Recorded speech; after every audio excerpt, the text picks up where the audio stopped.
La Corte Superior de Justicia de Puente Piedra Ventanilla les brinda a todos una cordial bienvenida a la capacitación denominada Acceso a la Justicia y Tecnología en tiempos del COVID-19.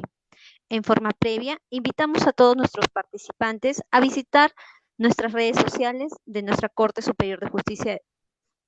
Nos encontramos en Facebook como Corte Superior de Justicia Puente Piedra Ventanilla, en Twitter como @Corte Superior Puente Piedra Ventanilla y en el canal de YouTube como Corte Superior Puente Piedra Ventanilla.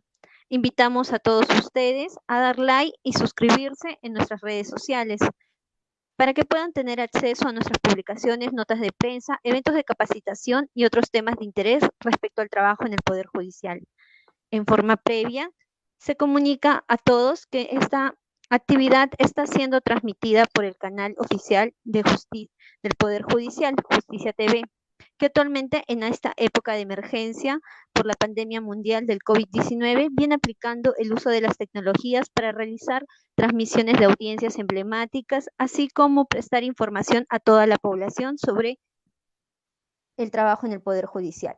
Se recuerda a todos nuestros participantes que nuestros canales de preguntas están activados a través de los comentarios, donde podrán dejar sus interrogantes, sugiriéndose que éstas sean de forma precisa, clara, para poder desarrollar la exposición y tengan una respuesta adecuada por nuestro expositor. Como primer acto de la programación, se invita al señor doctor Cristian Hernández Alarcón, presidente de la Corte Superior de Justicia Puente Piedra Ventanilla, a cargo de las palabras iniciales. Muchas gracias, doctor Héctor Lama More, por haber acudido a nuestra invitación y estar con nosotros el día de hoy.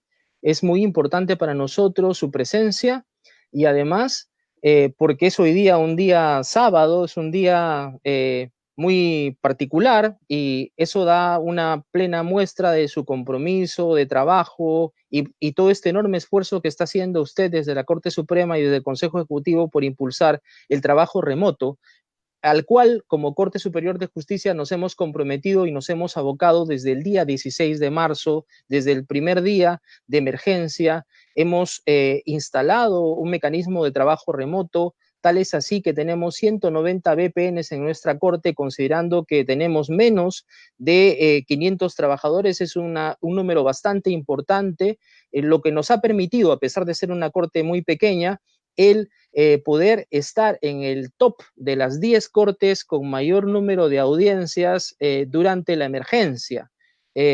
La razón es porque hemos apostado por ese trabajo remoto para evitar el contagio, para proteger a nuestro personal y para garantizar el servicio de administración de justicia y que la justicia no se detenga, no pare. Hemos implementado también mecanismos de atención al usuario a través de tecnologías el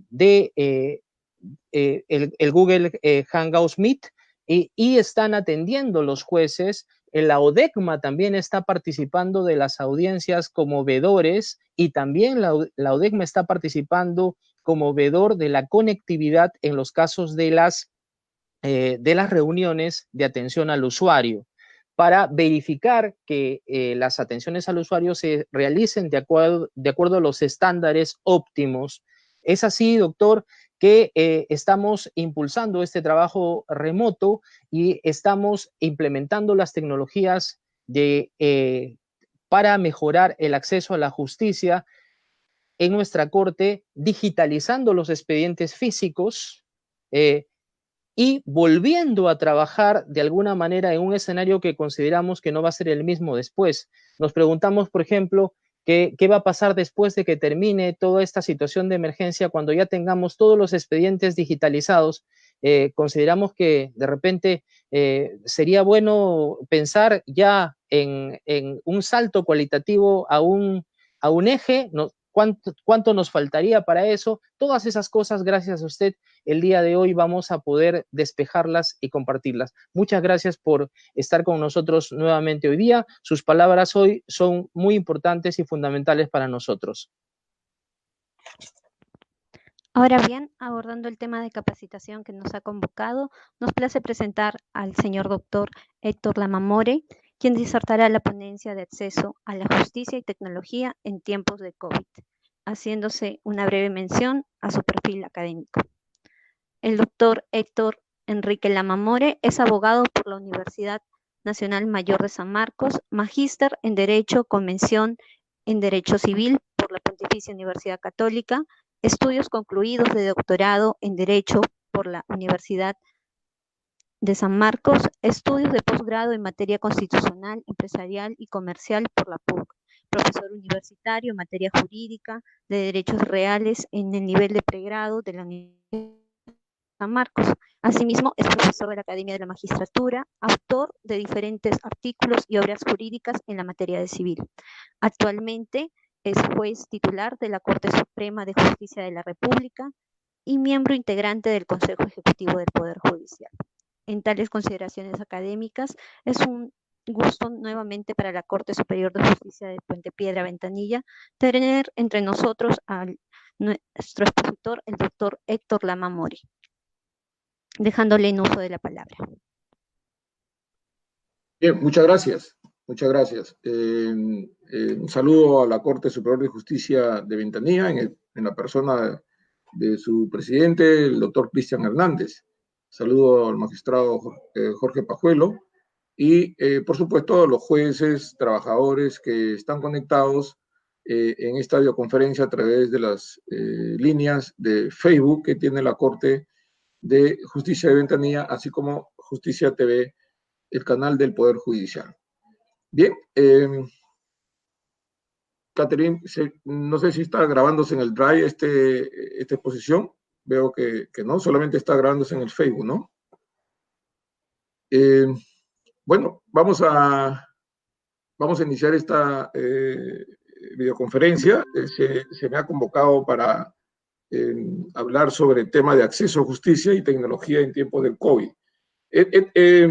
Decidido abordar el tema desde el punto de vista del acceso a justicia, porque hay, por supuesto, toda una controversia, discusión, debate acerca de si la tecnología moderna, contemporánea, afecta el derecho de acceso a la justicia, sobre todo de aquellos segmentos de la población que aún estando dentro de las ciudades no tienen recursos económicos o no están capacitados, o no están atentos, o no sincronizan con estos mecanismos tecnológicos que seguramente para los millennium o los jóvenes les es muy familiar.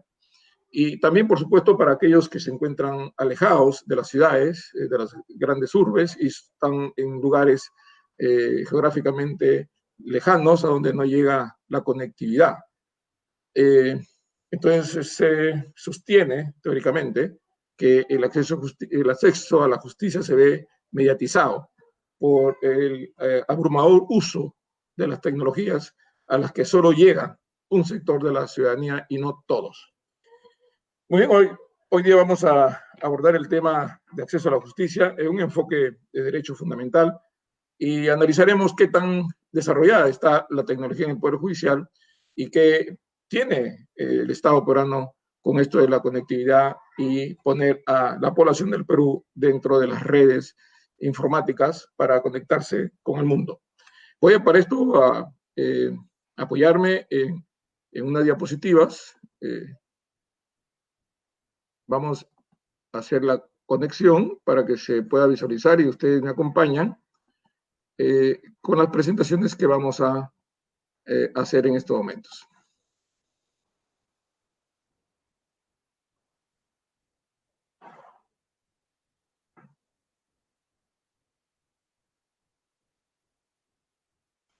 ¿Se visualiza? Yasmín, ¿se ve? Sí, doctor. Ah, ya, correcto, correcto. Muy bien. Acceso a la justicia en tiempo de COVID-19. Tecnología en tiempo de COVID-19. He puesto una cita ahí de Mauro Capelletti, autor argentino que trae trabajos muy profundos sobre temas procesales. La palabra de acceso a la justicia tiene pues dos propósitos fundamentales. Un sistema que pueda ser accesible para todos, o sea, que todos puedan llegar a los tribunales, a los juzgados, y el resultado individual sean socialmente justos. O sea, no es suficiente llegar, sino que el resultado sea el que corresponde con arreglo a la ley y a la Constitución. Y por supuesto, en lo que se refiere a la primera parte, el principio es ese, que pueda permitírsele la llegada, el acceso, la ruta hacia los tribunales en el país. Bueno, hay diferentes enfoques para ver cómo es que no se logra necesariamente con este acceso en los parámetros que Mauro Capelletero dice con gran precisión. Pero antes quisiera hacer una muy rápida referencia que este derecho de acceso no está expresamente contemplado como uno de los derechos fundamentales, pero se encuentra implícitamente incorporado al derecho de tutela judicial efectiva, que sí se encuentra expresamente identificado en el artículo 139, inciso tercero de la Constitución Política del Perú. En este artículo se dice que el Estado garantiza el derecho a la tutela y el debido proceso judicial efectivos. Y la tutela judicial efectiva, doctrinariamente, por supuesto, se entiende como el derecho que tiene 4 componentes, es decir, que tiene a su vez 4 elementos que lo constituyen. Este es un derecho fundamental, originario del continente europeo. El derecho continental europeo es el fundador, digamos, por decirlo así, de este enfoque, de este panorama de derechos a la tutela, y a diferencia del derecho al debido proceso, que tiene más origen anglosajón, del sistema inglés y después el norteamericano, pero que ha sido incorporado también, por supuesto, en nuestro ordenamiento constitucional en el inciso tercero del artículo 139 de nuestra Carta Fundamental. Entonces, el derecho a la tutela, en realidad, aplicando para el sistema civil law, trasladado a América Latina por obvia influencia europea, continental, por supuesto, tiene como componentes al derecho de acceso, precisamente lo que vamos a abordar el día de hoy, el derecho a una sentencia fundada en derecho, que significa una sentencia motivada, con razones que explican la decisión, con argumentos coherentes que explican la decisión, el derecho a una sentencia eficaz, en el sentido de que se pueda materializar la sentencia, de que vale seguir un proceso tanto tiempo si al final el fallo, la decisión no se hace realidad. El vencedor no puede ver realizado su derecho, quedaría solo en el papel. Entonces ese es un derecho básico, un derecho humano, que las sentencias judiciales se ejecuten, se vean convertidas en realidad. Los derechos de las personas vencedoras en los procesos judiciales. Y el derecho a la impugnación, que permite que las personas puedan objetar la primera decisión que recibe por parte de los órganos jurisdiccionales, para que otra instancia, otro órgano jurisdiccional diferente, pueda revisar lo decidido. El derecho a la impugnación es un derecho fundamental, permite la revisión de un eventual error que pueda haberse incurrido por parte del juez originario, y con el objeto de que este órgano superior pueda ver desde otra óptica, o por lo menos desde la óptica que alega el apelante, a efecto de que pueda revertirse el estado de cosas creada por el pronunciamiento del juez de primera instancia. Normalmente la revisión la hacen órganos colegiados y el órgano de primera instancia, normalmente, salvo excepciones, por supuesto, hay sistemas en los que se permite en primera instancia también órganos colegiados, pero la regla es que sean órganos jurisdiccionales unipersonales. Bueno, entonces quiere decir que el derecho de acceso a la justicia no es un derecho de rango legal, es un derecho de rango constitucional, y diríamos que está considerado como un derecho humano. Miren, antes, años atrás, se usaba la palabra derecho de acción como un derecho que tenían las personas para llegar a los tribunales, el derecho de accionar ante los tribunales. Ahora se usa en menor medida esta expresión de derecho de acción y se ha difundido ya, digamos, los últimos 50, 60 años el derecho de acceso a la justicia por ser mucho más completo, más integral, que permite identificar las situaciones diversas que pueden generar impedimentos para acceder a los tribunales. En la época de la Segunda Guerra Mundial es conocido por todos que el régimen nazi le privó del derecho de acción a los judíos.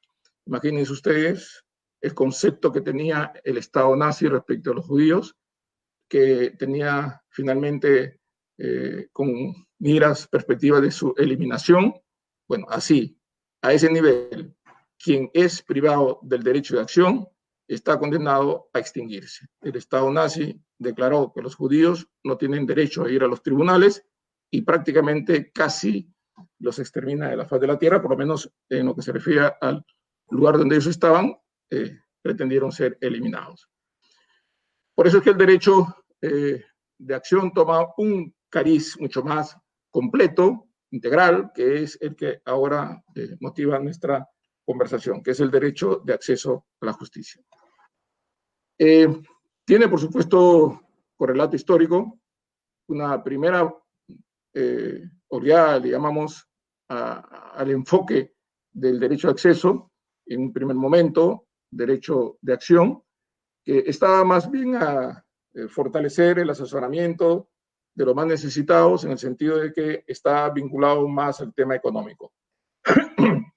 Las personas que tenían escasos recursos económicos no podían llegar a los tribunales porque requerían pues, de un asesoramiento técnico del cual no tenían recursos para llevar adelante. Entonces, esta es una primera faceta de enfoque del derecho de acción o derecho de acceso para permitir que las personas de escasos recursos puedan llegar también a los tribunales y sean atendidos de igual manera como aquellos que pudieran tener recursos económicos.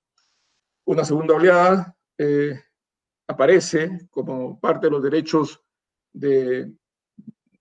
fundamentales, pero de una generación siguiente a estos derechos primarios, es el derecho que tienen las personas que integran una sociedad respecto a intereses difusos, ¿no? O intereses colectivos.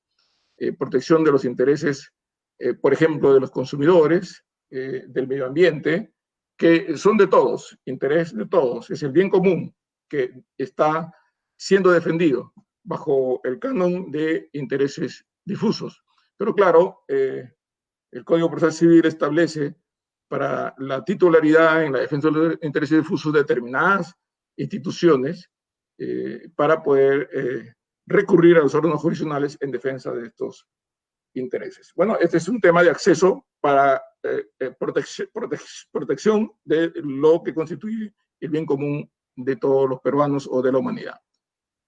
Y una tercera oleada es el concepto amplio que se le da actualmente al derecho de acceso a la justicia, que tiene que ver con temas de, digamos, culturales, tecnológicas, en un sentido mucho más completo, identificando las barreras ya mucho más nítidas que impiden la llegada de las personas hacia los tribunales.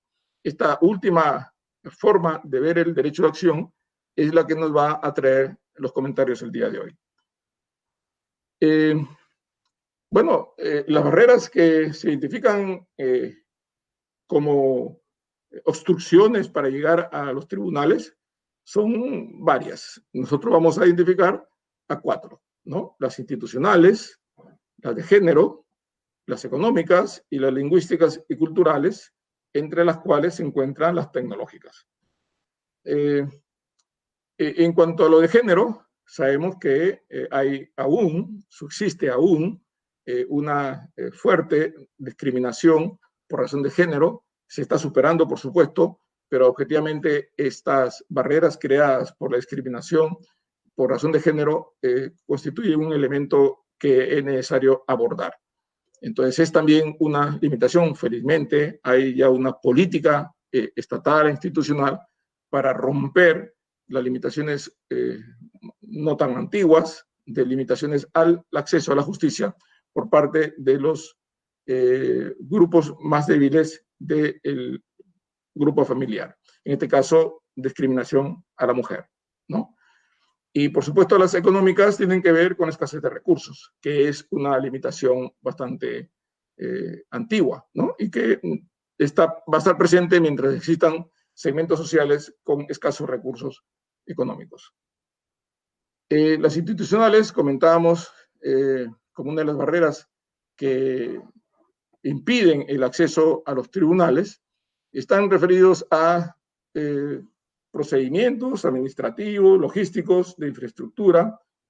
Por ejemplo, una forma de barrera institucional podría ser elevados costos de los aranceles o de las tasas creadas por la propia entidad, o los lugares inaccesibles a las que no permiten en tiempo oportuno o de manera rápida institucional. La atención a los discapacitados, personas privadas de libertad, educación legal, información, constituyen en general barreras que se supone la propia institución debería de proporcionar o de aliviar, pero que por diversas razones no se llevan a cabo y se mantienen como tales, como barreras de acceso a la justicia. Pueden ser estas barreras, comentábamos hace un momento, administrativas, logísticas o de infraestructura, ¿no? No vamos a entrar más en detalles sobre estos aspectos que me parece son bastante conocidos, son los que vemos casi cotidianamente, ¿no? Distribución de la carga procesal, el incremento de las causas pendientes, etcétera, son barreras institucionales que afectan el derecho a un resultado positivo de los procesos judiciales que conocen los jueces. En cuanto al acceso a la justicia y la tecnología, bueno, aquí vamos a decir que en general los procedimientos utilizados para la solución de las controversias en las sociedades contemporáneas hacen uso de la tecnología o mecanismos modernos que son usados para resolver las controversias o por lo menos para facilitarlas, agilizarlas o hacerlas más transparentes. El conjunto de mecanismos que utilizan las instituciones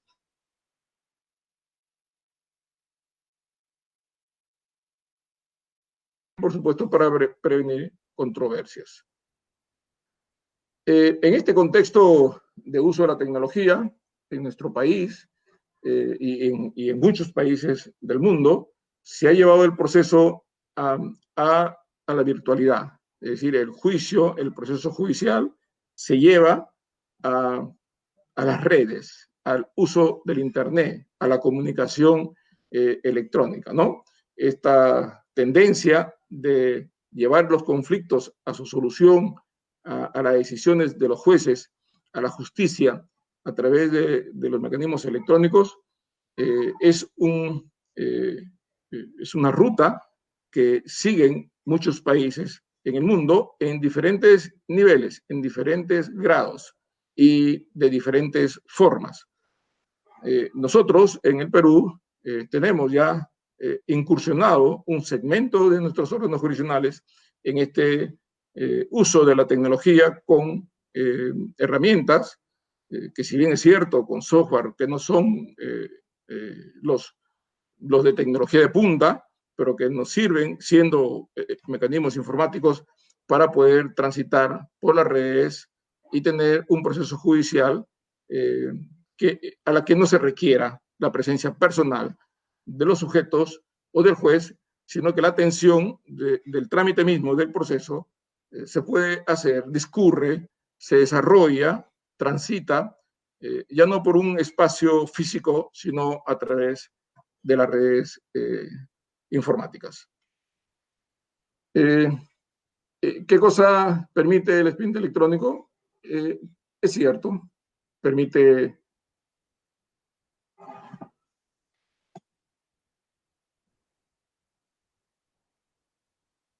el expediente electrónico en nuestro país permite acceso a la justicia. en el sentido de que permite a las partes, a los litigantes, acceder sin necesidad de recurrir físicamente a los lugares.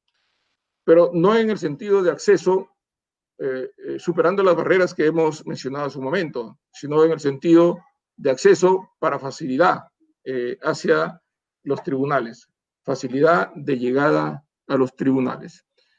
Por ejemplo, la cobertura que proporciona una atención despersonalizada, en el sentido de que no hay un sujeto, un funcionario que recibe los documentos, sino que estos documentos pueden ser entregados por un mecanismo electrónico que está abierta las 24 horas del día, los 7 días de la semana y los 365 días del año.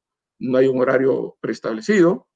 Recordemos que, por ejemplo, los plazos se vencen en el día, no se vencen en la hora, y por razones solamente logísticas es que las mesas de partes físicas están abiertas o han estado abiertas antes de esta pandemia hasta las 4:45 de las 8 de la mañana, y ese es el lapso del día que pueden presentarse los escritos.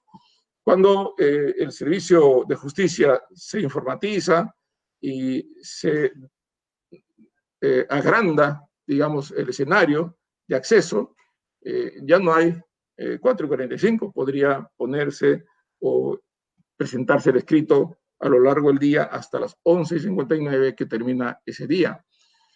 Si hay un día que le queda para apelar y se le pasa la hora de las 4:45, que es el horario de recepción en la mesa de parte física, el abogado todavía tiene tiempo para presentarlo a través de las vías electrónicas hasta las 11:59 de ese día. Es una facilidad, me parece importante, que permite atender a los justiciables sin limitación del horario y sin limitación del día.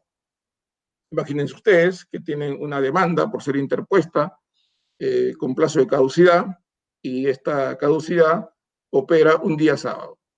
Recordemos que los plazos de caducidad vencen el último día, aunque este día sea inhábil. Es decir, que si el plazo de caducidad para interponer una demanda termina un día sábado, tendrían que haber presentado el día viernes, porque el día sábado no hay mesa de parte física. Porque si la presentan el día lunes siguiente, ya es extemporánea, toda vez que habría vencido el sábado, que aun cuando sea inhábil, el plazo surte efecto. Sin embargo, en el expediente electrónico y con la mesa de partes electrónica o con el mecanismo de acceso electrónico a la que no se requiere de mesa de parte física, se puede presentar la demanda el día sábado, día del vencimiento del plazo, y no habría problemas, porque estaría cumpliendo con el requisito que la ley establece para los plazos de vencimiento, en este caso de caducidad. Me refiero a ese acceso, al acceso de quienes ya llegaron al órgano jurisdiccional y se les facilita la llegada hacia los tribunales y se rompe el esquema de la atención personal y del horario o del día. Esta tecnología permite esta facilidad de atención por parte de los órganos jurisdiccionales hacia los justiciables. Y celeridad, por supuesto, porque los plazos que, digamos, se toman, o los tiempos que se toman para poder transitar un expediente de un lugar a otro cuando es físico, difiere sustancialmente de cuando es electrónico. Las comunicaciones son mucho más rápidas, en tiempo real, puede ser desplazado un expediente de un lugar a otro, de un extremo del país a otro extremo del país, puede transitar un escrito en cuestión de segundos o de minutos. Reduce los tiempos, por supuesto. Ecoeficiencia, porque ya no necesitas el papel, necesitas el uso de estos aplicativos informáticos, de estos equipos, software, para que podamos lograr lo mismo que se logra con el expediente físico. Ya al reducirse el uso del papel, se entiende que se reduce el consumo de los árboles, se reduce la tala de árboles y se contribuye a que el planeta tenga o mantenga sus pulmones, áreas verdes para el medio ambiente. Lucha contra la corrupción, por supuesto, porque la transparencia que viene adelante rompe el secretismo y evita que las personas puedan traficar con información que se mantiene hasta cierto punto reservada y que las primicias tienen, por supuesto, un valor en el mercado negro. Y la corrupción siembra, pues, sus semillas para poder cosechar después de una muy mala manera, atentando contra la equidad y los principios y valores que se requieren, no solo para el proceso judicial, sino para la convivencia de las personas. Y la transparencia, cualquier persona puede tener acceso a la información que tiene el Poder Judicial como consecuencia de su actividad jurisdiccional. La transparencia se constituye, se verifica con el acceso libre, simple y sencillo a los sitios web que el Poder Judicial tiene para que las personas puedan llegar a él, a este sitio web, e informarse de los datos que requieren tener. Bueno, el expediente electrónico tiene tres esferas, ¿no? Lo ponemos aquí gráficamente y hemos atribuido a una expresión corporal, ¿no? Un poco para ponernos en sintonía con nuestro cuerpo, ¿no? Hay un músculo informático que es base de datos única y actualizada, que es la primera que está en la parte superior. Recuerden que para poder almacenar datos necesitamos tener los hardware, es decir, los equipos, le llaman los fierros, los almacenamientos o repositorios de información, las computadoras, los servidores, los switches, las redes, etcétera, los tendidos, los cableados estructurados.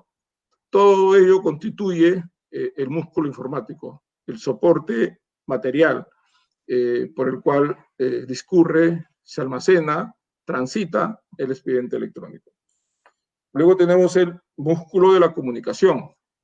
Precisamente este músculo informático permite que las personas en este sistema se comuniquen rápidamente, sin necesidad de desplazamientos personales, y los envíos son a través de las redes y las comunicaciones son casi instantáneas. Y finalmente, y yo creo que aquí cabría poner un círculo mucho más grande, porque el músculo estadístico o el de información es el que más va a tener como diferencia respecto del proceso que no es electrónico. Si nosotros tuviéramos que hacer acopio de información de un expediente o de muchos expedientes judiciales, sería muy difícil acopiar información cuando el expediente es físico, porque algunos datos de ellos pueden registrarse en el sistema por efecto de los ingresos que tienen los expedientes en el sistema integrado judicial. En nuestro país, la información relevante de la ruta de un proceso judicial se encuentra en el sistema integrado judicial.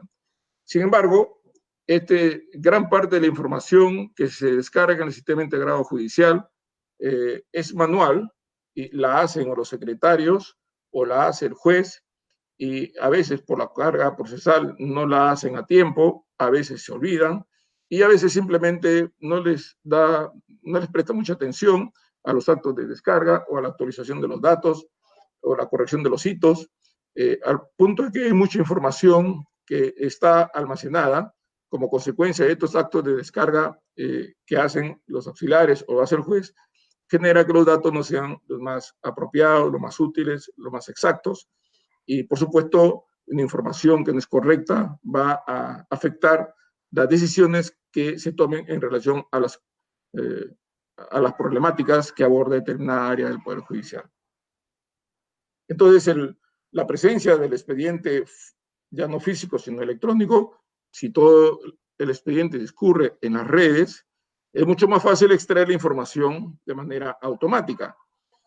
Si algo podríamos decir que diferencia el expediente físico del expediente electrónico de la posibilidad de generar información en general, datos estadísticos, información de sentencias, textos de las sentencias mismas, y estando todo, por supuesto, en las redes, es mucho más fácil conseguir esa información en tiempo real, porque esta se generaría de modo automático.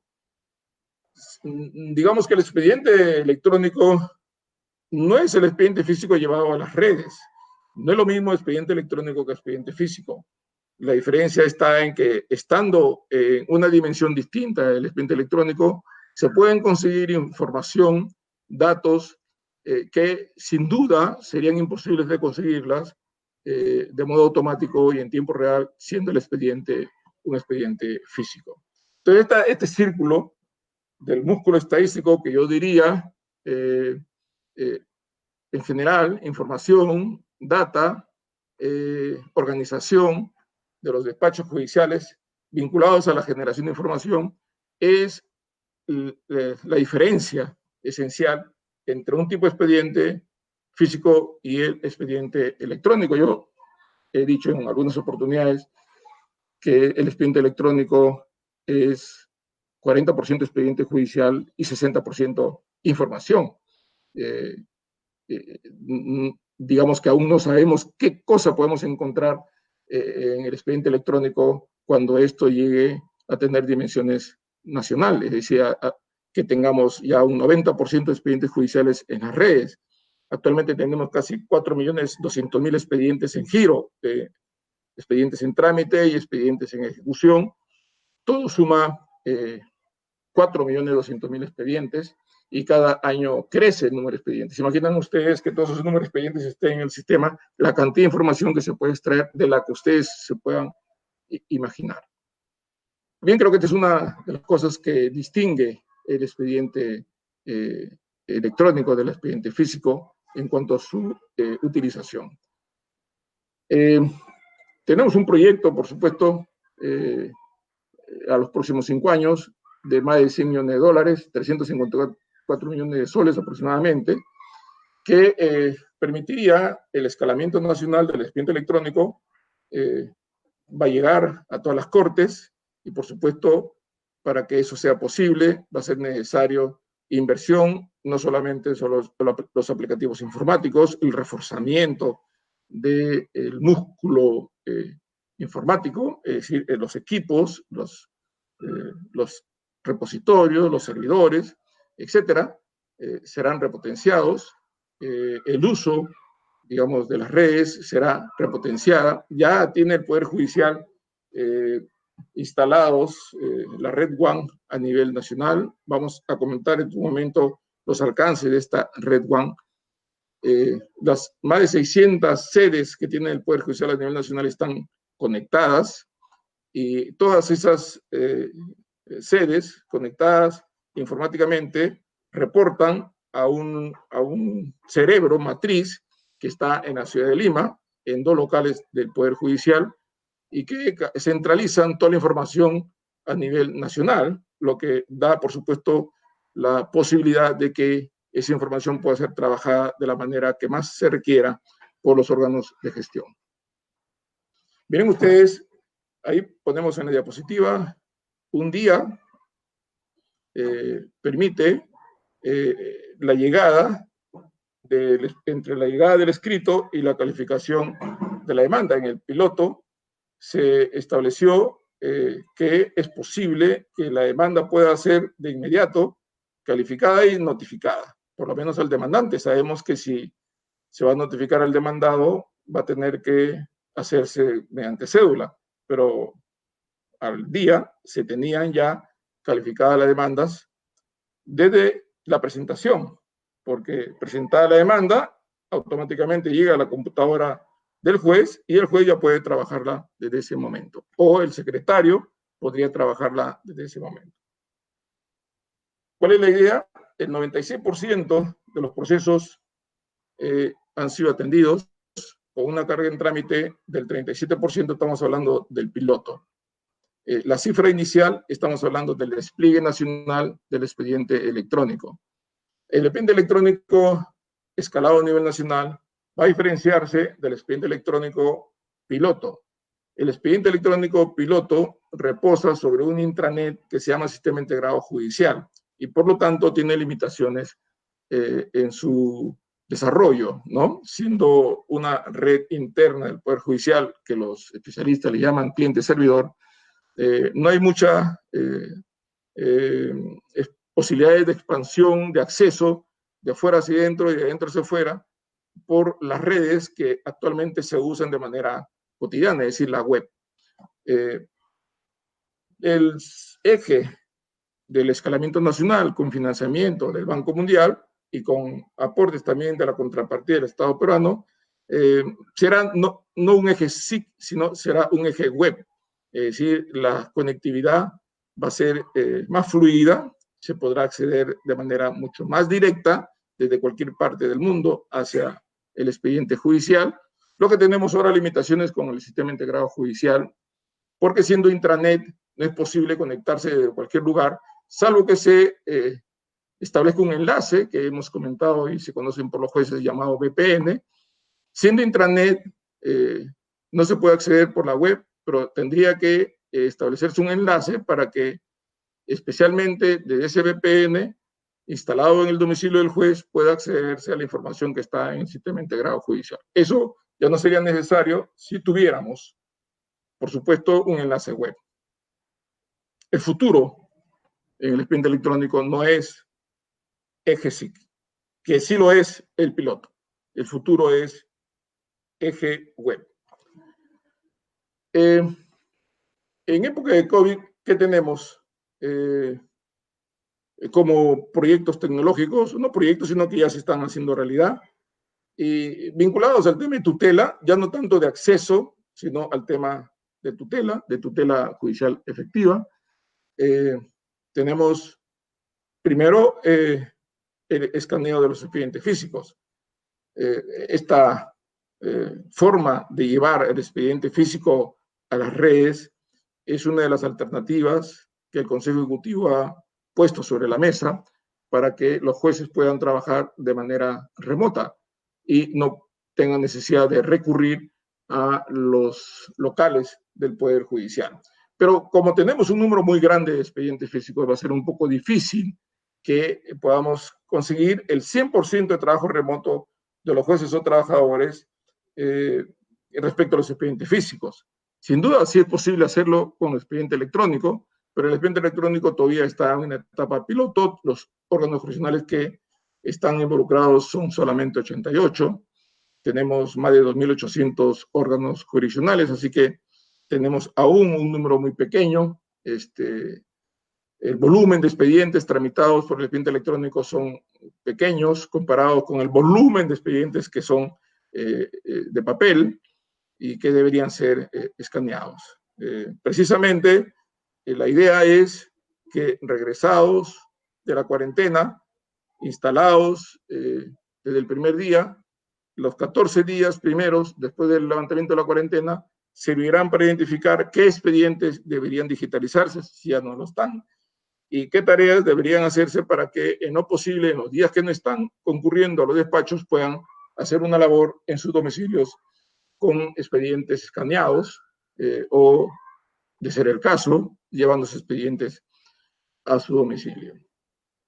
Luego tenemos uno de los elementos importantes, claves de este periodo de pandemia, es el mes de partes electrónica. Comentábamos ya en varias oportunidades que el nuevo uso de la mesa de partes electrónica permitiría la llegada de los abogados y de las partes, no solamente al expediente electrónico, sino al expediente físico. Así que la mesa de partes electrónica constituye pues un instrumento fundamental de acceso a los tribunales para aquellos que ya han llegado a los tribunales. Para aquellos que no han llegado a los tribunales, lo que tiene que hacerse es darle las facilidades de llegada a los tribunales. Hay, por supuesto, políticas del Estado para extender las comunicaciones hacia los sectores más alejados del Perú. Dentro de un momento comentaremos algunos proyectos que tiene el Estado.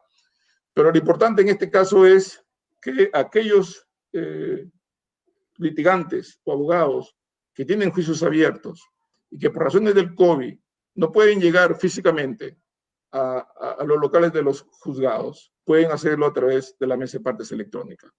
Esta es una manera de hacer efectivo el acceso de quienes están ya en el trámite judicial y que para llegar al juez no requieren de ir personalmente, sino hacer uso de esta mesa de partes electrónica que se usa también para los expedientes físicos y cuyo protocolo ha sido difundido y es conocido por todos, por la mayoría pues, de los jueces, y se difundirá para que sea conocido por la mayoría de quienes litigan o tienen casos o desean o quieren, requieren del servicio de justicia.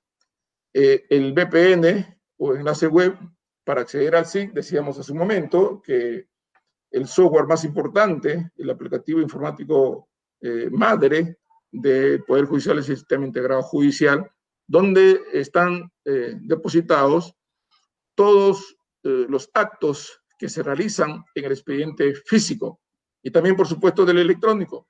Pero en este caso nos interesa los actos procesales registrados por los jueces auxiliares en el sistema integrado judicial por los expedientes físicos. Entonces, la información relevante de un juicio se encuentra en el sistema integrado judicial, pero solo los actos. Para que podamos nosotros tener completa la información, resulta necesario que los expedientes físicos se escaneen y se instalen en el sistema integrado judicial. Puestos en un repositorio dentro del sistema integrado judicial, es posible que este expediente escaneado pueda visualizarse por un juez de su domicilio siempre que se instale este enlace. El VPN es un enlace especial que permite el acceso al sistema integrado judicial a través de la computadora que tiene el juez o el secretario en su oficina, y para lo cual se requiere que este computador esté prendida, ¿no es cierto? Esto de la computadora prendida se supera si hubiera un enlace web desde el domicilio del juez hacia el sistema integrado judicial. Si se lograra desarrollar un aplicativo informático sobre el sistema integrado judicial, una ventana web que permita conectarse al juez de su domicilio con un link, entonces podría entrar directamente al sistema integrado judicial, extraer la información y trabajar en su domicilio, sin necesidad de que su computadora esté prendida. Bueno, estas son instalaciones muy importantes que permiten el trabajo remoto y demuestran que los jueces no están en su casa de vacaciones, sino que están trabajando. Me comentaba el presidente de la Corte de Ventanilla que en su corte hay más de 190 VPNs instalados a nivel de los juzgados, jueces y trabajadores, y por supuesto parte administrativa, que permite continuar con la labor con las limitaciones obvias de su función, tanto administrativa como jurisdiccional. Bueno, le doy un dato, hay más de 13.000 VPNs instalados a nivel nacional. 13.000 VPNs suponen que hay 13.000 personas que pueden trabajar y de hecho que pueden estar trabajando desde sus domicilios los procesos judiciales o administrativos que se encuentran en la sede del Poder Judicial. Algunos avanzando sentencias, otros continuando con la tramitación del proceso, otros poniéndose al día de lo que tienen pendiente, etcétera, ¿no? Y la interoperabilidad, que está también como una muestra de uso de tecnología, supone que el sistema de justicia no puede, por supuesto, trabajar de manera aislada, cada entidad por su lado. El Poder Judicial tiene que comunicarse con el resto de las entidades públicas. Requiere información del resto de entidades públicas. Requiere comunicarse con la RENIEC. Requiere comunicarse con registros públicos, ¿no? SUNAR. Requiere comunicarse con el Banco de la Nación.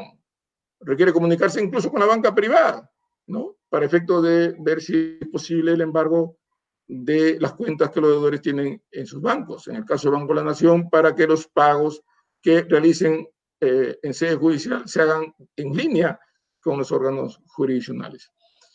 Entonces, si los sistemas informáticos de institución a institución no están conectados, es decir, no conversan, no son amigables entre sí, se hace difícil la labor de los jueces.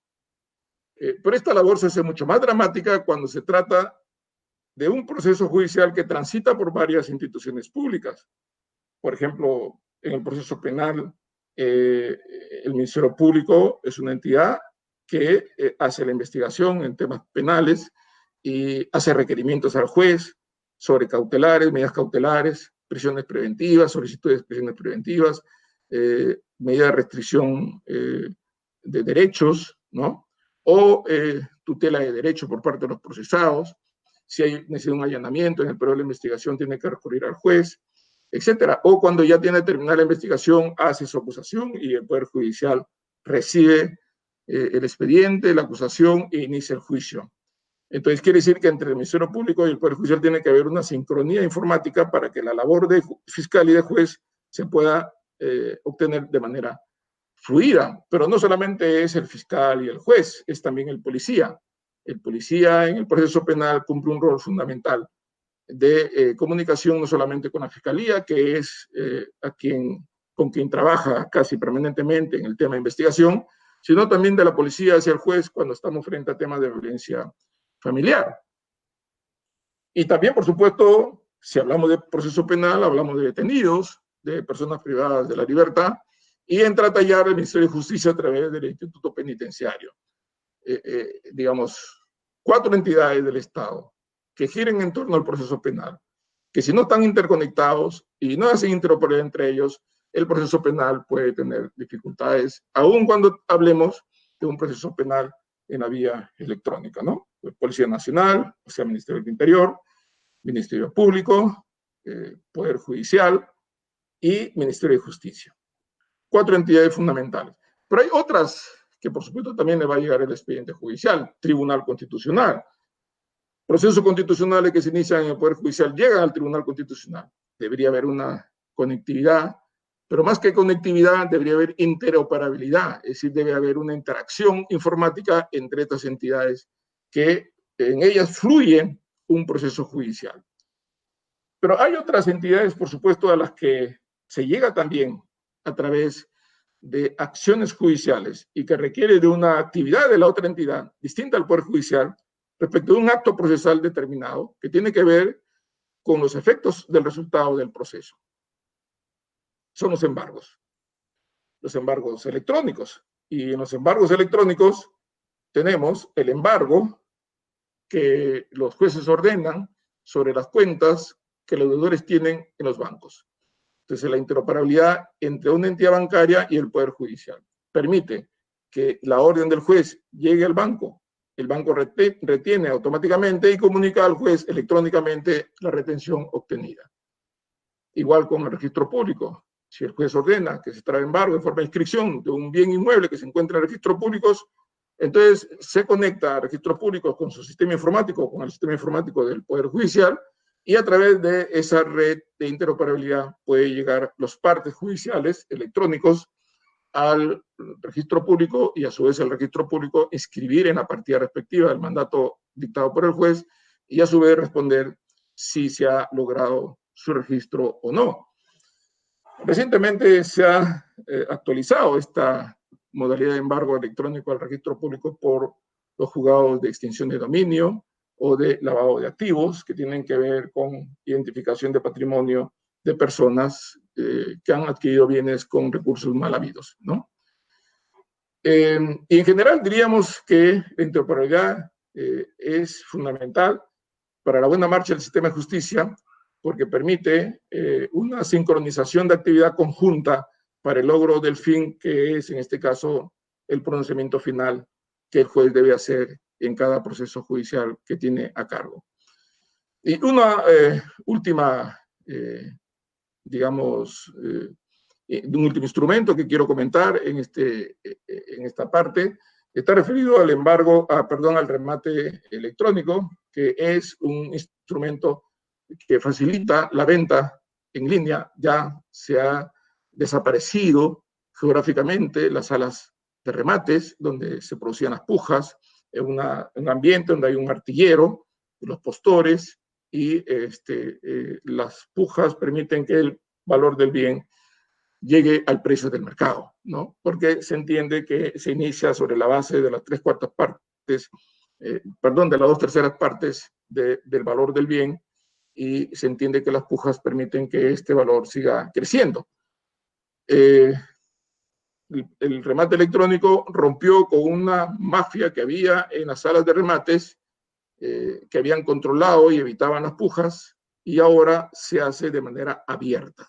Es decir, el mundo es la sala de remates. Durante 2 días permanece abierto y permite que esto sea conocido por muchas personas, quienes participan directamente en los remates, previo pago a través de mecanismos electrónicos al Banco de la Nación, acreditar su abono ante el órgano jurisdiccional a través de los mecanismos electrónicos, llamado oblaje, como derecho de participar en estas subastas, y le permite ser postor durante el periodo de 2 días, que es el tiempo que dura el proceso de subasta. Como podrán darse cuenta, todas estas son mecanismos electrónicos importantes que facilitan la labor de los jueces, ya no tanto en temas de acceso, sino en general en temas de tutela judicial efectiva. Finalmente, tenemos las audiencias virtuales. Todos sabemos que las audiencias siempre se han realizado en un espacio geográfico, físico, llamado sala de audiencias. Bueno, ahora eso ha desaparecido. Las audiencias se realizan virtualmente. El juez, desde un lugar que puede ser la sala de su despacho o puede ser su domicilio, las partes, el abogado en su oficina o en su domicilio, y las partes en su domicilio pueden realizar audiencias virtuales. De hecho, hay 15.000 audiencias virtuales que se han producido. Tengo acá una información, quisiera compartírselas. Ojalá la tenga aquí a la mano. Sí, esta es al 19 de mayo. ¿Cuántas audiencias se han producido? Tenemos ahí, dependiendo por supuesto del volumen y requerimientos que hace las cortes o los fiscales, o las demandas o las denuncias por violencia familiar, van a arrojar, según el registro de Google HANCOM, este número de audiencias. ¿Cuántas audiencias se han realizado a nivel nacional desde el 16 de marzo hasta el 19 de mayo? 15.315 audiencias. Por supuesto que unas cortes más que otras. Lo importante es que el Poder Judicial no está paralizado, claro, no está trabajando al 100%, pero gran parte de su actividad la está desarrollando, haciendo uso de la tecnología que permite la realización de actos procesales sin necesidad de estar presentes físicamente. Cusco tiene más de 1.000 audiencias en todo este periodo, Santa 878, Arequipa 838, etc. Lima Norte 686, Ventanilla 586, pese a que Ventanilla es una corte pequeña y de reciente creación, está pues entre las 10 primeras cortes que han tenido mayor cantidad de audiencias.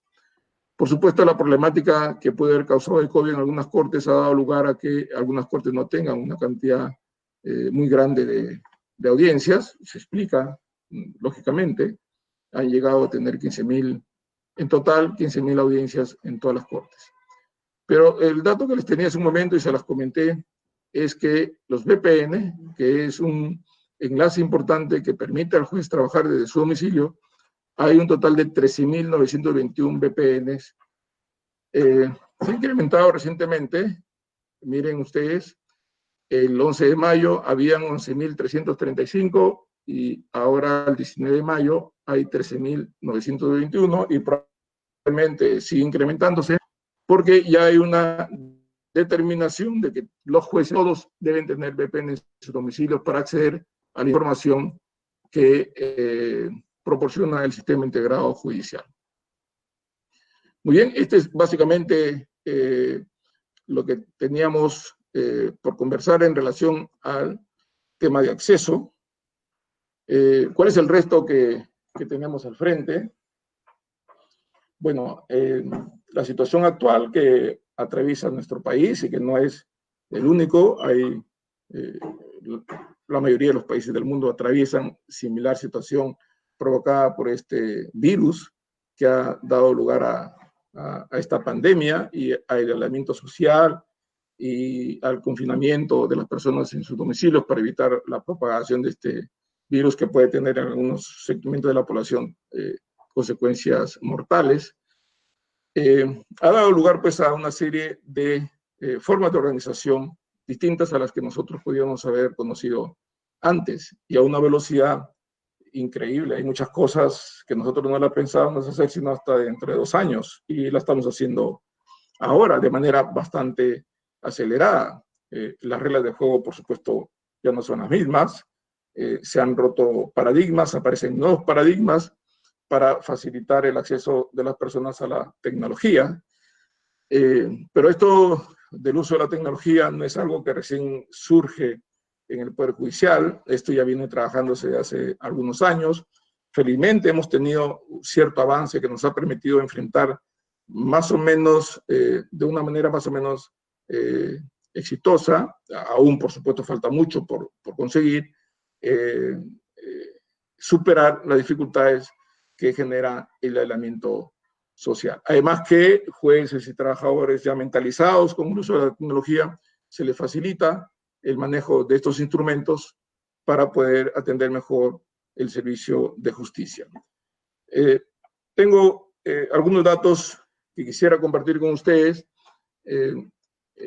Creo que no es incompatible, resumiendo esta primera parte de mi exposición, tengo algunos minutos más que quiero dedicarlos a una información de tipo tecnológica, pero quisiera resumir que no hay una contradicción entre el derecho de acceso a la justicia y el uso de la tecnología. Es cierto que por razones de distancia, por razones económicas, por razones de diversidad cultural, hay un segmento importante de la población que le es un mundo extraño el mundo del uso de la tecnología contemporánea, de la tecnología moderna, del servicio informático, del Internet, incluso por razones culturales o idiomáticas, que, digamos, hay una distancia que debe ser superada.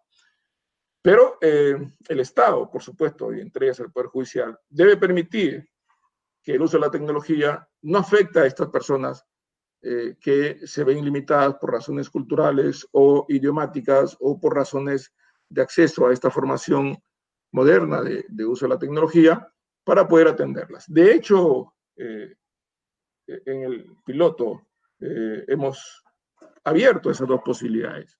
En el eje piloto hemos dicho que la mesa de partes electrónica es un canal electrónico para llegar al expediente electrónico. Se puede enviar utilizando componentes electrónicos, tecnológicos, informáticos, sin necesidad de ir a los locales y pueden hacerlo desde sus oficinas. Pero hay un conjunto de personas, abogados y partes procesales o litigantes que no están familiarizados, que no quieren familiarizarse tampoco, que no tienen recursos o que simplemente no les va bien su acercamiento a este tipo de instrumentos tecnológicos. Y entonces el Poder Judicial abrió una mesa de partes física y ahí llevaban sus escritos firmados gráficamente para expedientes electrónicos. Muchos procesos electrónicos han sido alimentados por escritos físicos, escaneados por el Poder Judicial y convertidos en expedientes electrónicos con una firma electrónica del secretario encargado de la ventanilla que certificaba que los originales presentados habían sido digitalizados. Nada se queda en el Poder Judicial de papel, en cuanto a papel presentado, todo se vuelve al presentante y se queda su documento transformado en un documento digital, certificado por el secretario que atiende en la ventanilla y se le permite el acceso también a estas personas. No hay, pues, una barrera de acceso. Por razones del COVID, se ha flexibilizado también el uso de la mesa de partes electrónica para facilitar el acceso a los tribunales, en el sentido de que se puede usar la mesa de partes electrónica enviando documentos escaneados sin firma electrónica. por razones de la emergencia, eso va a ser posible, y de hecho que lo está haciendo, de tal manera que se pueda llegar a los órganos jurisdiccionales sin que sea una limitante la tecnología. Al contrario, la tecnología termina siendo una ayuda para poder llegar a los tribunales sin poner en riesgo su propia integridad sanitaria o su estado de salud, evitando el contagio que trae este elemento. Así que tenemos un reto por delante, acomodarnos a las nuevas situaciones sociales, a los nuevos acontecimientos.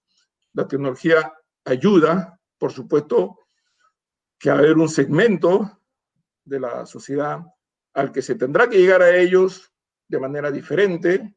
El Poder Judicial tendrá que armar pues sus propios mecanismos para poder llegar a esos sectores a las que no les viene bien por razones económicas, por razones de conectividad, la tecnología, que en el grupo mayoritario de las ciudades sí les puede ayudar significativamente. Una cosa no tiene por qué afectar la otra.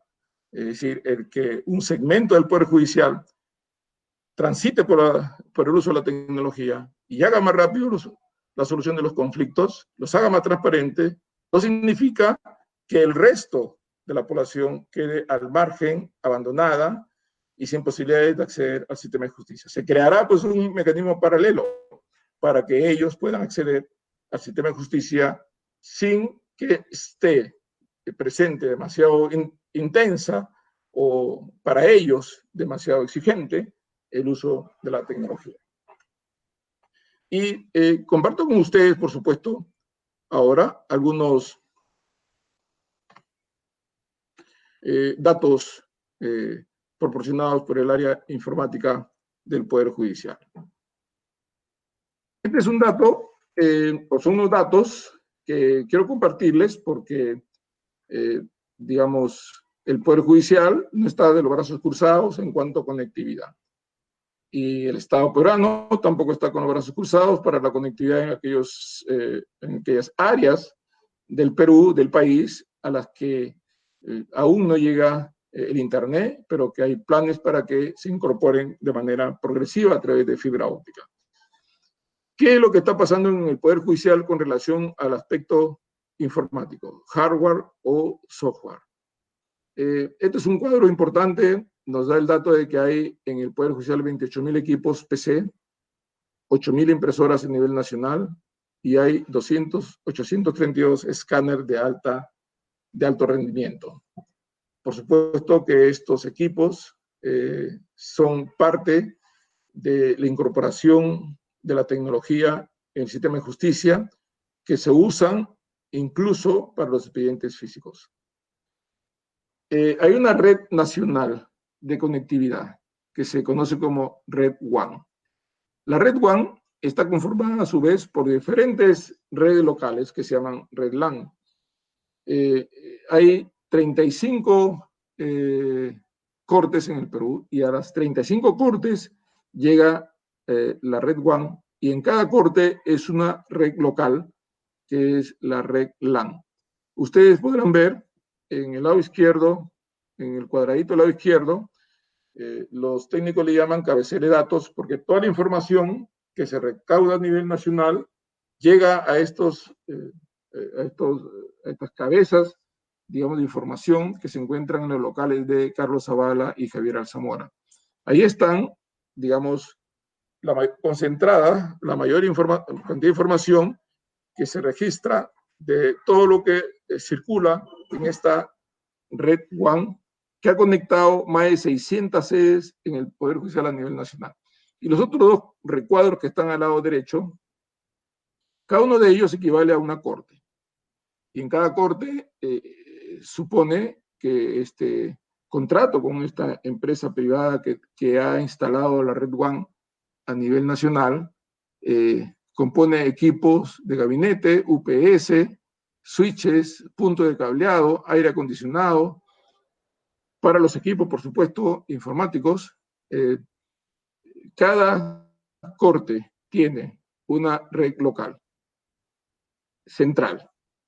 Una red local y también una base central, de datos central. En cada corte una base de datos Y a nivel nacional está la red WAN, que la red WAN no es otra cosa que la suma de las redes locales. Y la información es llevada en Lima, a esos locales que ustedes ven a continuación. ¿Cuántos locales están cubiertos? 604 sedes. La idea es que todas las sedes, todos los locales que tiene el Poder Judicial a nivel nacional están conectadas. Todas. Si alguna u otra no estaría conectada es por deficiencias o defectos, digamos, propios de la instalación o que se han producido algunas dificultades. Pero la idea es que el 100% de los locales a nivel nacional estén conectadas con la red. No haber ningún local a donde no haya llegado el SIG, no haber ningún local donde no haya llegado Internet o la conectividad suficiente para transmitir información desde esos locales. El más recóndito que puede haber del Poder Judicial a nivel nacional estará presente con esta red. Habían hasta hace unos años solo 223 sedes, ¿no? Ahora hay 604, casi 3 veces más. El proveedor es Telefónica. Por supuesto, hay un contrato por cantidad de tiempo, se paga una suma determinante, tengo ese dato acá. Pero este es un dato importante para que sepamos el volumen de conectividad. Estamos conectados al 100% en todas las redes, en todas las sedes a nivel nacional. Este es un proyecto que le llaman Red Dorsal Nacional de Fibra Óptica, el mapa del Perú, y los sitios donde va a llegar esta red. Todavía no se termina, parece que hay algunas dificultades operativas, seguro superarán, no tengo idea.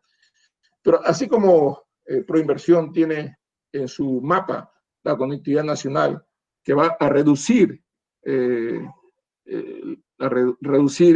la ausencia de Internet o de conectividad a las zonas más alejadas del país, de toda esta red será precisamente lo que se usará por el Poder Judicial, llegado el momento, no ahora, llegado el momento, para extender la conectividad en aquellos lugares en los que aún no se cuenta, porque no es posible llegar si no hay fibra óptica o si no hay un enlace a través de radioenlaces, ¿no? O sea, a través de antenas, ¿no? Pero la más eficiente conectividad es la red fibra óptica, que es lo que tenemos acá. En la red LAN y la WAN a nivel nacional, el enlace principal es fibra óptica, que es más segura, más fidedigna, y en aquellos lugares donde por razones económicas o geográficas no hay fibra óptica, o sea, no hay el cable, es a través de los enlaces por antenas, o sea, por satélite, ¿no? Bueno, significa entonces que el Perú tiene ya un plan nacional de extensión de la fibra óptica a lugares bastante apartados, a donde a la fecha aún no tienen forma como conectarse al mundo a través del Internet. Aquí tenemos dos tipos de acceso. En la parte superior es el usuario que llega al Poder Judicial de manera personal, y en la parte inferior es el usuario que llega a través del uso de la web, es decir, de la mesa de partes electrónica, y la secuencia, digamos, es la misma, con la diferencia que en la primera va a ir a la mesa de partes física y en la segunda no va a tener que ir a la mesa de partes física. Esta es una representación de lo que sucede en cada corte. En cada corte tienen ustedes, deberían tener, y eso es lo que a eso se aspira, y supongo que en la mayoría de las cortes ya se cumple. Hay una sola base de datos central en una corte, y hay otras subsedes que alimentan a esta base central. Significa que cada corte solo tiene que tener un centro de datos, uno nomás. Actualmente hay cortes que tienen 10, 20, 50, 70 centros de datos. Entonces, todo debe concentrarse en una sola base de datos, desde el cual se envía a nivel nacional a la sede de Lima, donde se centraliza toda la información de los procesos judiciales de las 35 cortes. Cada subsede, hay una sede principal y en cada subsede llega la conectividad de la red WAN.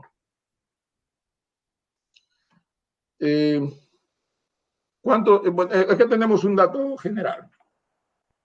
Hace unos días se inició el acceso a los expedientes no electrónicos a través de la mesa de partes electrónica. Tengo acá un dato un poco más preciso. Bueno, acá tenemos el 14 de mayo habían 23 escritos, ese día se inició. Al 21 de mayo, o sea, hasta ayer, 280 se presentaron. ¿Cuántos escritos a expedientes no electrónicos se han ingresado por la mesa de partes a nivel nacional? 1.232. Muy bien. Tengo aquí un dato.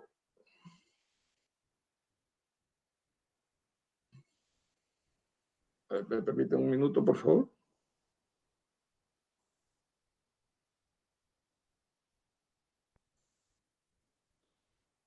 Sí, este es el dato que tenemos.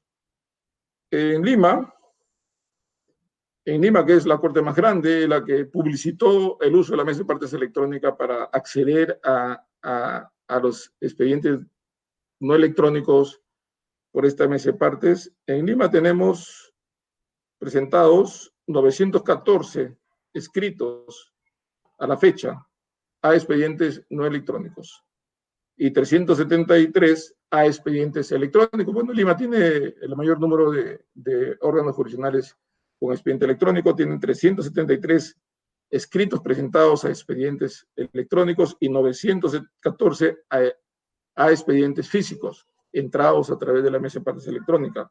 En total, Lima tiene 1.290 escritos presentados.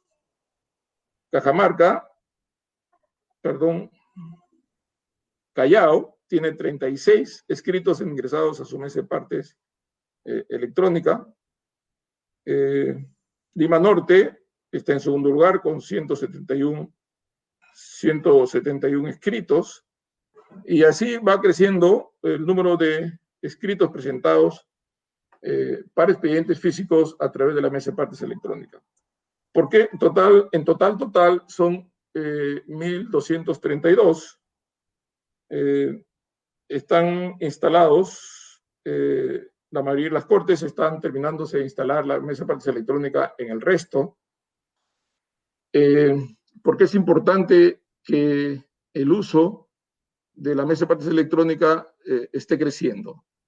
Porque si los abogados, los litigantes, envían escritos a los expedientes no electrónicos por la mesa de parte física, reduciremos la posibilidad de que, retornados a las labores, que ya será pronto, no tengamos tanta gente en las colas de la mesa de partes con el riesgo que supone el contagio. En un momento en que la curva es ascendente de contagio, provocar una presencia masiva de personas con el afán de presentar escritos sería catastrófico. En realidad, estamos haciendo todos los esfuerzos necesarios para evitar que eso suceda, y permitir el acceso a los tribunales a través del expediente electrónico es una manera de combatir la propagación del COVID en nuestro país. Bueno, esa es más o menos la idea que quería transmitirles, de que no hay incompatibilidad entre acceso de manera general a la justicia y tecnología, y acceso, por supuesto, a los tribunales usando la tecnología. Quienes ya están en procesos judiciales, quienes pueden presentar demandas, quienes pueden llegar al Poder Judicial, se les impide llegar, se les impide acceder por el COVID. Bueno, el Poder Judicial abre sus puertas virtualmente y permite la llegada a los tribunales, de esa manera atendiendo los requerimientos de los justiciables, protegiendo su salud, la salud de los justiciables y, por supuesto, la salud de los jueces y de los trabajadores, que son los que laboran en sede judicial. Se ayuda al acceso a los tribunales, a los que ya están frente a ellos, con estos mecanismos de tecnología, y se generarán espacios distintos a exigencias tecnológicas severas para facilitar a aquellos segmentos de la sociedad a las que a una tecnología les es un elemento extraño. Muy bien, eso es todo, estimados amigos, y gracias por darme esta oportunidad de dirigirme a ustedes. Muchas gracias. Doctor Lama, agradecemos su exposición. Asimismo, le hacemos mención de que se ha podido recoger algunas interrogantes por parte del público que nos está acompañando en esta videoconferencia para poder hacerlas llegar a usted. La consulta es, doctor, en la actualidad, ¿cómo debemos de comprender el principio de celeridad y economía procesal en el uso de las tecnologías y en el contexto que nos ubicamos por el desarrollo del COVID? Bueno, celeridad es uno de los elementos que permite el uso de la tecnología. Lo que pasa es que, sin duda, esta se encuentra afectada. La celeridad procesal, entendida como la atención rápida y urgente a los procesos, se ha visto afectada sustancialmente porque los órganos jurisdiccionales están paralizados en cuanto a su presencia en los locales, pero la labor que realizan, que continúan realizando los jueces, no alcanza todavía a lograr superar los tiempos que exige la solución de un conflicto, la rapidez y la celeridad. La tecnología ayuda a la celeridad. Por ejemplo, los casos que pudieran haber estado congelados desde el 14 o desde el 16 de marzo a la fecha, no todos están congelados, porque hay muchos de ellos que están activándose en virtud del trabajo remoto, en virtud del uso de la tecnología, pero sí hay efectivamente un grueso de expedientes que están ahí, aún sin ser atendidos, y que producirá, por supuesto, un retraso. El tiempo que dura la cuarentena es un tiempo que se agrega al retraso que ya tienen los procesos judiciales. ¿Qué hacen frente a esto los jueces? Todo el esfuerzo que está a su alcance. Si todos los expedientes fueran electrónicos, el impacto hubiese sido menor, pero no todos los expedientes son electrónicos. En consecuencia, el impacto sí ha sido relativamente fuerte para muchos procesos judiciales que no están digitalizados y que, por supuesto, no pueden ser solucionados en un sistema como el que tenemos, por más que podamos hacer diligencias o audiencias virtuales, probamos que podamos trabajar remotamente algunos expedientes que están digitalizados en el sistema integrado judicial, o por más que llevemos expedientes a nuestros domicilios, como de hecho está sucediendo en muchos jueces que están trabajando para sentenciar lo que tenían pendiente. Pero recuerden que hay 3 meses que van a existir, que es un paréntesis que va a afectar sin duda a la celeridad. No podemos cerrar los ojos a esa realidad. No podemos tapar el sol con un dedo. No están escondidos. Los jueces, en medio de estas limitaciones, están trabajando precisamente haciendo uso de la tecnología. El trabajo remoto solo es posible con la tecnología. Las audiencias virtuales solo es posible con la tecnología. El acceso hacia los órganos jurisdiccionales solo se puede dar sin la presencia física con la tecnología. La tecnología ayuda mucho, pero el aislamiento social ha sido un elemento de parálisis de parte de los procesos judiciales que por alguna razón no están en el sistema y no pueden ser trabajados, o porque llevándose expedientes físicos a los domicilios de los jueces no han sido cubiertos todos los expedientes que pudieran haber sido atendidos. Preocupación de los jueces es que este periodo les sirva para descargar lo más que puedan los expedientes que están pendientes y llegar a la reapertura de las actividades jurisdiccionales con el más reducido número de expedientes pendientes y poder recibir lo que se viene después, que no creo que sea poca cosa. Doctor, nos consultan ¿Cómo se podría resolver las notificaciones físicas de las partes que no señalaron una casilla electrónica? Es un poco difícil. Hay un tema de tutela judicial efectiva y yo diría, además, un tema de derecho de defensa. A ver, la casilla electrónica equivale a un domicilio procesal.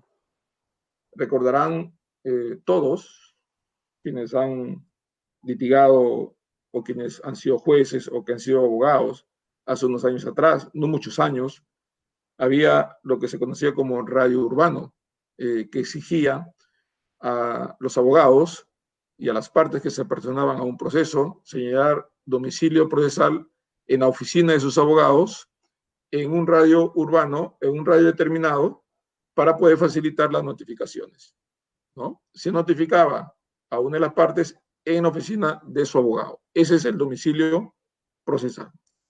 Bueno, ya no hay domicilio procesal en la oficina de un abogado. ¿Qué se ha sustituido? ¿Qué cosa hay ahora en lugar del domicilio de los abogados? La casilla electrónica. La casilla electrónica es el domicilio procesal de la parte, que es la casilla del abogado. Ahí se le notifica cuando se apersona. Entonces, no podríamos nosotros notificar a una parte en un domicilio de su abogado cuando aún no señalado abogado. Alguien podría decir, pero en otro juicio que tengo con ese señor, señaló esa casilla, entonces notifícala en esa casilla señalada en ese otro proceso en la que la misma parte señaló como suyo. Bueno, esa casilla en ese otro proceso es el domicilio procesal de su abogado, de él, pero es el domicilio de su abogado, es la casilla de su abogado. Y le estaría notificando en la casilla del abogado que tiene esa persona en otro juicio y que podría no ser su abogado en este, ¿no es cierto? Entonces, hay un tema ahí central de emplazamiento correcto. Por eso es que la ley orgánica, y creo con criterio adecuado, ha dicho que los emplazamientos deben ser por cédula, porque los emplazamientos se hacen en el domicilio del demandado. Y el domicilio es la residencia habitual de las personas, artículo 33 del Código Civil. El domicilio de una persona no es una casilla. Esa ficción de domicilio procesal es para los fines del proceso. Entonces, haríamos mal pensar que eso supliría el emplazamiento, notificándole una casilla que él no ha señalado como suya para ese proceso, porque señaló otra en otro juicio. Sin embargo, cuando estamos frente a instituciones públicas, el asunto ya no es lo mismo, porque ya de hecho en el expediente electrónico comentamos ya en anterior oportunidad en otras conferencias, en el expediente judicial electrónico, sobre todo en los procesos dirigidos contra la SUNAT tributario y contra Indecopi, contra el Tribunal Fiscal, ¿no? Y contra los organismos reguladores, los emplazamientos son a sus casillas electrónicas. Pero para que podamos hacer emplazamientos en las casillas de estas entidades públicas, esas entidades públicas previamente han dicho al Poder Judicial que los emplazamientos les hagan llegar a esas casillas. O sea, ellos ya de antemano han dicho que si hay alguna demanda que en el futuro se interponga contra ellos, que les notifiquen en esas casillas electrónicas. Bueno, ahí, como sabemos, los derechos no son absolutos, son relativos, y en este caso ese derecho a un correcto emplazamiento a través de cédulas se relativiza porque el propio interesado ha dicho que les notifiquen en esa casilla y háganse la idea que esa casilla es su domicilio real, ¿no? Y así se estaba haciendo y ha marchado bien. Si pudiéramos nosotros encontrar las entidades públicas que dijeran, sobre todo las procuradurías, las municipalidades, en general las entidades públicas que dijeran, señores jueces, presidente de la Corte, informe a sus jueces que las demandas que en el futuro se interpongan no nos notifiquen a nuestras oficinas, notifíquenos a esta casilla. Ahí sí podemos notificar en esa casilla electrónica. Pero si ellos no señalan que ese lugar es el lugar de su emplazamiento, no podríamos considerar como válido un emplazamiento en ese lugar, que es la casilla del abogado, ¿no? Salvo que él la señale como suya. En el proyecto de ley del expediente electrónico hemos introducido un dispositivo, ojalá se apruebe, mediante el cual las personas jurídicas, sean empresas, sociedades mercantiles o asociaciones, se ponga como requisito que para poder inscribirse en el registro público deben señalar casilla electrónica. Significa entonces que ahí tendríamos ya todas las personas jurídicas con casilla electrónica, todas las entidades públicas con casilla electrónica. Solamente quedarían las personas naturales, que probablemente en algún momento también tengan casilla por efecto del DNI electrónico. Así que, mientras tanto, mientras eso no suceda, el domicilio de las personas para fines del emplazamiento debe ser su domicilio. Muy bien, doctor. Hemos recibido preguntas también de nuestros seguidores por la cuenta de Facebook, donde nos consultan lo siguiente. La usuaria, la abogada Evelyn Cutipa, nos consulta: doctor Lama, ¿cómo se podría hacer si tenemos un caso de legalización de firma? ¿Necesariamente el demandante tiene que concurrir al juzgado o se puede implementar otro mecanismo? Estamos pensando habilitar algún mecanismo virtual para eso. No lo tenemos actualmente y desgraciadamente si tuviera que legalizarse la firma tendría que hacerse personalmente.